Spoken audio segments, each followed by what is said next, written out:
Hello guys, तो इस बार की जो स्मैकडाउन थी वो हर बार की तरह बहुत ही ज़्यादा शानदार थी ना इस स्मैकडाउन में। तो मैं आपको बताऊंगा क्या क्या हुआ था इस स्मैकडाउन में। तो वीडियो शुरू करने से पहले अगर सब्सक्राइब नहीं किया तो सब्सक्राइब कर देना। तो चलिए वीडियो शुरू करते हैं। तो स्मैकडाउन शुरू होते ही सबसे पहले हमें जॉन सीना की एंट्री देखने को मिली। जॉन सीना आए रिंग में और कहने लगे कि रोमन रेंस जो है वो डी प्लेयर है और वो इसीलिए मैं आया हूँ और रोमन रेंस को हराऊंगा समर स्लैम में और बनूंगा 17 टाइम WWE चैम्पियन, जो कि एक रिकॉर्ड होगा। तो और रोमन रेंस को प्रूव करूंगा कि वो एक एफ रेसलर है, यानी कि फेल रेसलर है। उसके बाद रोमन रेंस आते हैं पॉल हेमन के साथ रिंग में। जॉन सीना रोमन रेंस को कहता है कि मैं तुम्हें इस समर स्लैम में हराऊंगा और यूनिवर्सल चैंपियन बनूंगा। और तब तक रोमन रेंस कहता है कि तुम WWE चैंपियनशिप बनने लायक हो, बाकी यूनिवर्सल चैंपियनशिप तुम जीतने लायक नहीं हो। और फिर रोमन रेंस कहता है कि तुम्हें फिर से मैं इस संडे को हराऊंगा और प्राइवेट जेट में बिठा के हॉलीवुड वापस भेजूंगा, पर ये तुम्हारा लास्ट टाइम है WWE में, तो मैं तुम्हें जितना हो सके तुम्हें इंजॉय करने दूंगा। थोड़ी सी और दोनों में कुछ होती है बातें और फिर ये सेगमेंट ख़त्म हो जाता है। और जो नेक्स्ट मैच होता है वो होता है Apollo Crews versus king Shinsuke Nakamura for the inter continental championship. इस मैच में बहुत टाइम लगता है, बहुत अच्छा चलता है ये मैच। और उसके बाद बीच बीच में कमांडर अजीज जो है अपोलो क्रूज के साथ आते हैं, वो बीच में इंटरप्ट करते हैं, पर 2 बार इंटरप्ट कर देते हैं, पर तीसरी बार रेफरी देख लेता है। रेफरी उन्हें वापस भेज देता है पीछे बैक स्टेज पे।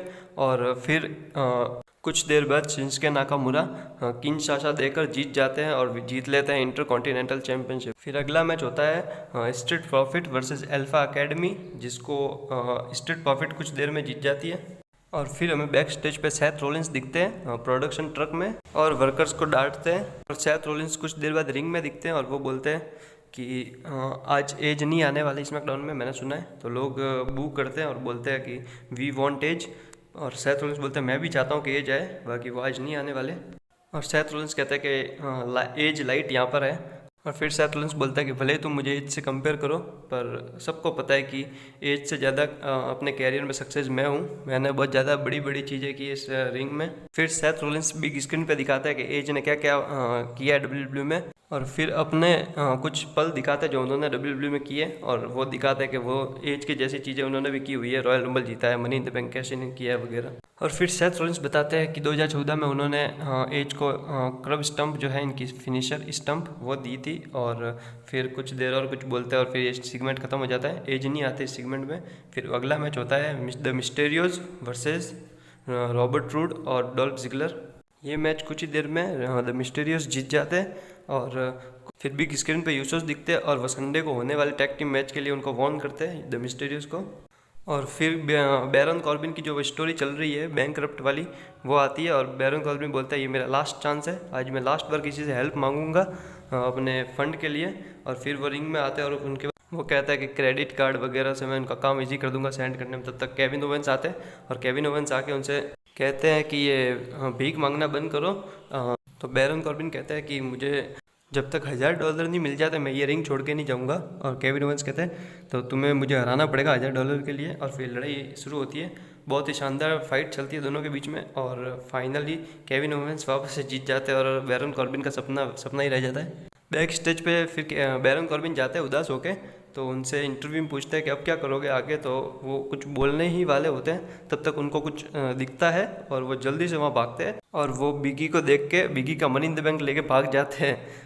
बिगी का मनी इन द बैंक जो होता है उसको लेके वो वहाँ से भाग जाते हैं, और क्योंकि उन्हें पैसों की ज़रूरत है इसलिए शायद वो मनी इन द बैंक लेके भागे। बाकी एक नई स्टोरी हमें देखने को मिल रही है, बिगी वर्सेस बैरन कॉर्बिन का फ्यूड शुरू हो सकता है।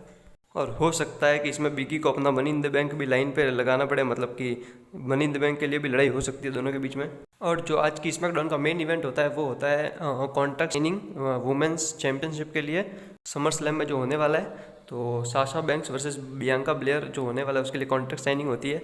साशा बैंक्स और बियांका ब्लेयर आती है रिंग में, और साशा बैंक्स जैसे ही कॉन्ट्रैक्ट करने वाली होती है वो रुक कर बोलती है कि मेरे को गवाहों की ज़रूरत है कि मैंने साइन किया था। तो वो फिर कार्मेला और जेलिना वेगा आती है रिंग में, और फिर साशा बैंक्स कॉन्ट्रैक्ट साइन करती है। और फिर बियांका ब्लेयर भी कॉन्ट्रैक्ट साइन करके फिर साशा बैंक्स के मुंह पे फेंकती है और जो कार्मेला और सेलेना वेगा है वो अटैक करती है बियांका ब्लेयर पे, और बियांका ब्लेयर जैसे तैसे उनसे बच के और साशा बैंक्स पे अटैक करती है, और साशा बैंक्स फिर रिवर्स करके उनको फिनिशर दे देती है। बैंक की स्टेटमेंट लगाती है उनको, बियांका ब्लेयर को, उनके खुद के बालों से। और इस तरह से आज का स्मैकडाउन ख़त्म हो जाता है। एक और शानदार स्मैकडाउन था ये। आपको इस हफ्ते का स्मैकडाउन कैसा लगा कमेंट करके बताना, लाइक कर देना वीडियो को और सब्सक्राइब कर देना मेरे चैनल को। यहाँ पे मैं WWE से रिलेटेड न्यूज़ देता रहूँगा, तो सब्सक्राइब कर देना।